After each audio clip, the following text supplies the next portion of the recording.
and I think too, when we talk about being growth oriented, I like to just think of it as everything I read or everything I learn, every quote that I pick up, or if I learn a great principle from a video or something that might help me think differently or change my perspective, even if it's just one little principle. But if I learn one little thing every day for the next 365 days, I'm going to think differently in a year. You're going to be different if you think different. I'll be different if I think different. I'll do things different, right?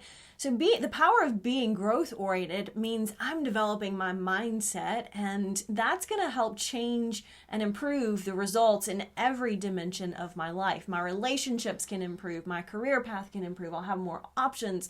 I'll have more influence, right? But it starts with just being intentional about that growth plan, because it's kind of like fitness. It doesn't, like a growth book doesn't come hit you over the head and say, let's read today, right? Just like getting fit and exercise, you have to go do it intentionally. Yep. So, why is this the first trait in the book? Be growth oriented. Because to do all these other things, you got to be growth oriented. But to be a high impact player, you've got to be growth oriented. High impact players don't coast. They don't just settle for wherever they at and coast out the rest of their life. If you had to depend on one of us to be on your team, which one would you want to add to your team?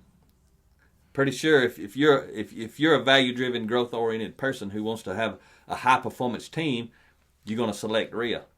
Now, if you were to be somebody who just likes to coast, you're probably going to select me, because you'd be threatened by Rhea. Right. You don't want the challenge. Right? And the boss may be threatened by Rhea. The person who's actually hiring Rhea may be threatened by her. So the boss wouldn't hire Rhea. That person could be afraid, well, if I hire Rhea, she's going to come here and take my job, so that they hire me. And then that quote at the bottom of the page by Michael Josephson says, you don't have to be sick to get better.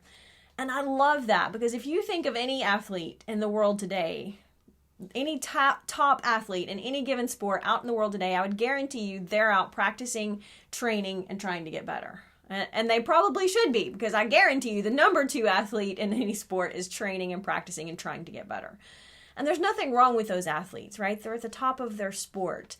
But they know you don't have to be sick to get better. There's nothing wrong with you. There's nothing wrong with us. But none of us have to be sick to get better, to grow and improve.